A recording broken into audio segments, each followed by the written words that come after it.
Hey guys, I'm Gazbachi. Yeah, you know who I am. Yes, I don't, but you may.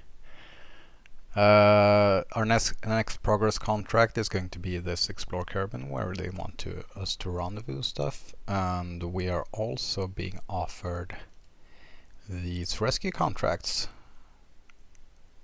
and we should do one of those as well. We will not do this one because we know how to read the fine print here.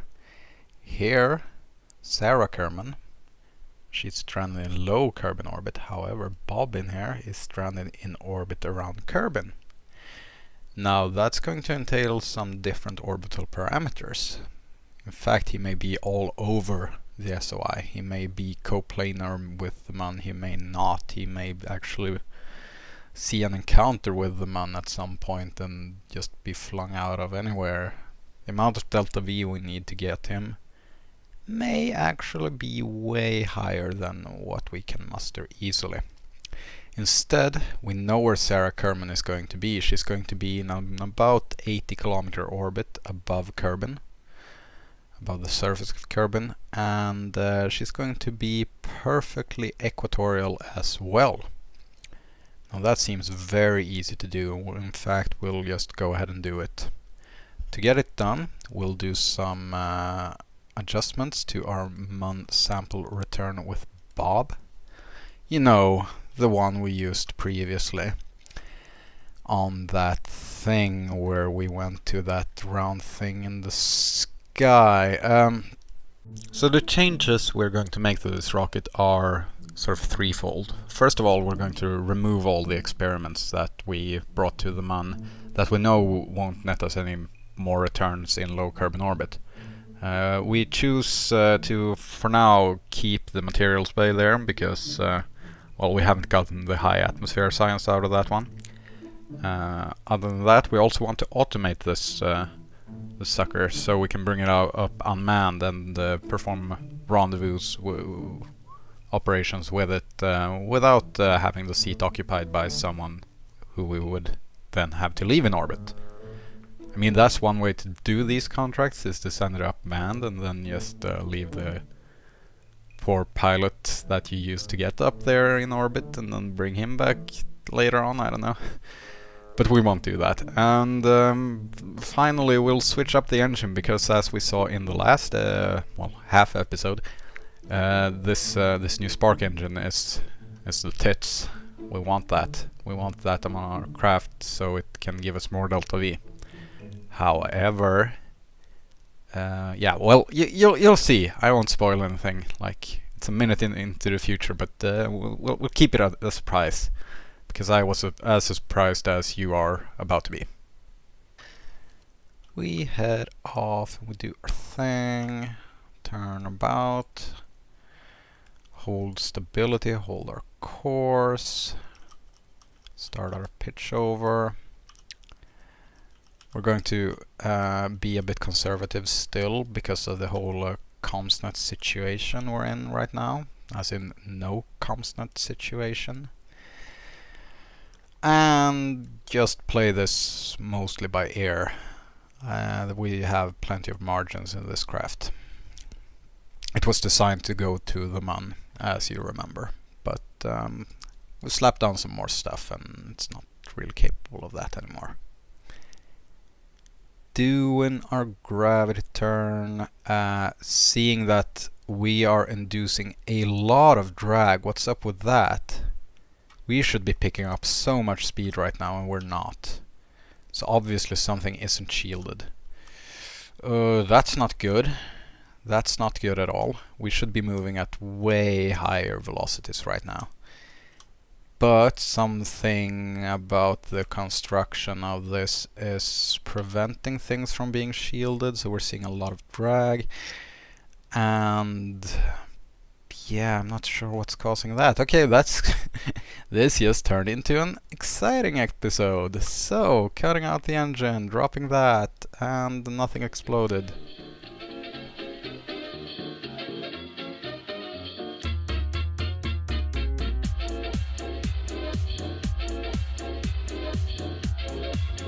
This is not looking good.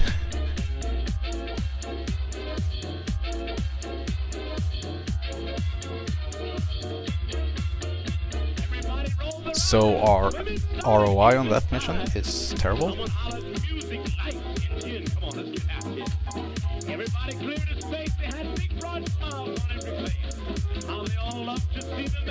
This is why you play with Ferrum. This is unfair. We had the Delta V, but yeah, the drag. The incredible drag.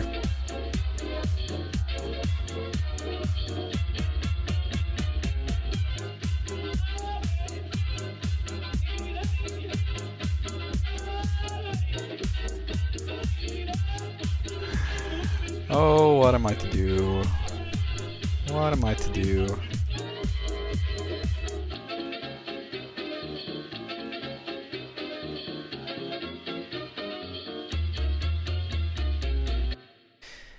Doing a little time warp, and we are ascending over here.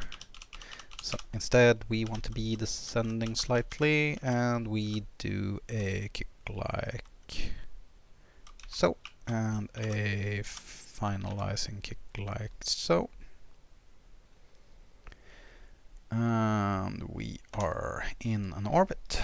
So the question on everyone's mind is, of course, well, would we have to have added that extra fuel tank on the first stage to actually get this into orbit? And it turns out that, yeah, obviously it was all down to drag. So what I designed here in my sandbox save, based on the parts we have available to us, is this rocket, and I'll just speed you through the whole launch process here. But it turns out that, yeah, as long as you really do everything in your power to reduce drag, it all falls into place. Everything just works magically. Why this is less drag inducing with this lip and everything than just having this rocket being a straight arrow is something that the stock aerodynamics is going to have to explain to me at some point. But for now, it's just not willing to tell me.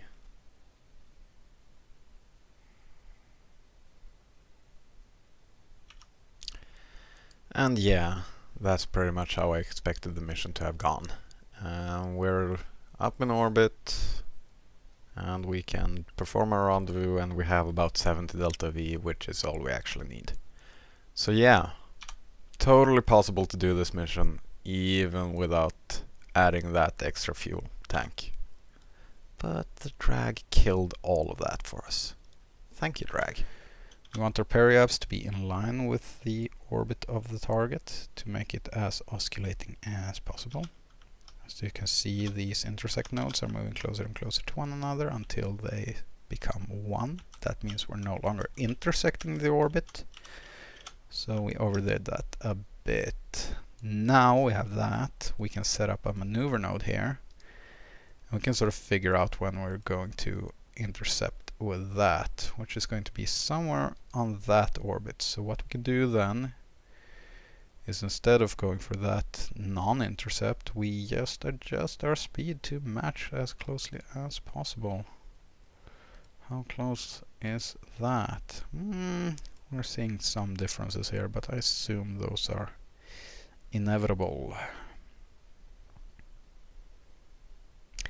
It's manageable. It's only about 70 delta V, and we can do that.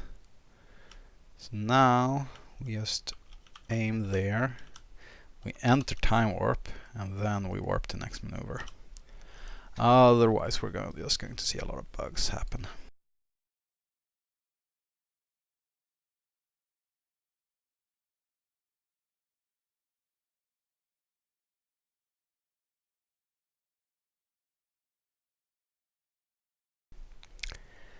Time warp levels in this game, man, they are what they are.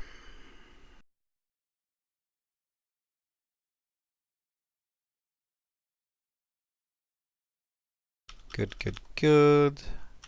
Time to notice whatever. We have now plotted for it. We'll just see the changes happen live. 3, 2, 1, go. Stop. And fine tune.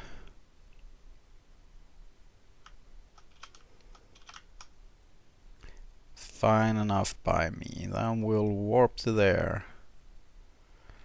And I did it the wrong way because I just clicked warp to there, and in certain cases that will just ruin your mission. And now we can switch over to it. Hello, Sarah Kerman, a scientist. Well, that's great. We need your kind. Let's see here. Alright, so let's see here. This is Sarah Kerman. Future hope of mankind. Let's defeat all the probes that are going to take over our space program. Anyways, this is a vector matching problem. You can see we have a prograde. It's sort of pointed right at that thing. And we want to match velocities, which means just moving this prograde marker to be in line, but reducing the speed, which means going backwards. In this case, and just gently going in like that. And the Kerbal on EVA has about like 500 meters per second of delta V. So our relative velocity was actually very easy to cancel out, as it turns out. I prefer to run without the SAS on the new EVA controls. That's obviously personal preference, but know that you get wildly different behavior with that turned on or off. See, if I turn the camera and start giving controls, it will auto align that. If we have that off and I give controls, it will sort of stay in place. And I feel that is sort of more closely akin to the behavior you would see from a craft, where you actually have to perform some action to align yourself, to give yourself rotational input. It feels very unnatural to me to just have it fix itself. So we got that. I'm sure we also got the contract. Yes, we did. And we got that, and we got that, and we got that. So now we just need to recover her. And we'll get rid of that pod from the tracking station. I don't care about it technically being in a stable orbit. It would naturally decay over time. Of course, facing retrograde is going to be the thing to do. We're not going to run into that capsule, so that's also fine. And do something like... We'll remember to run this as soon as we have atmospheric interface. We're going to do an EVA report as well, because now we're coming in from a way less eccentric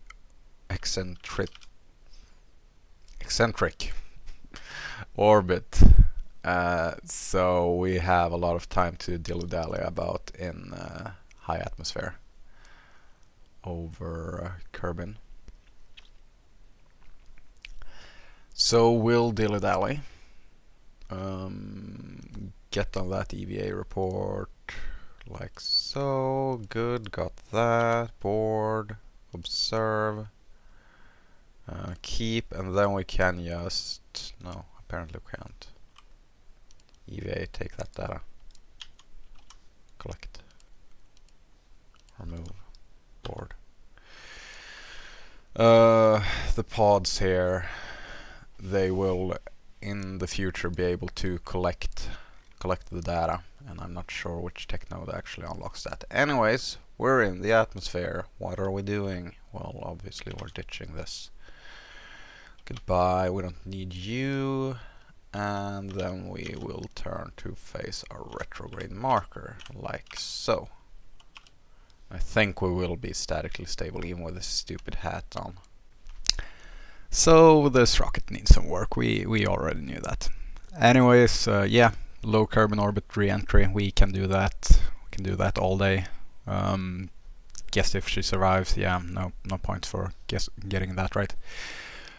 So yeah, let's let's put that behind us and go and do some other things. I've been Gaspachian, and thank you for joining me.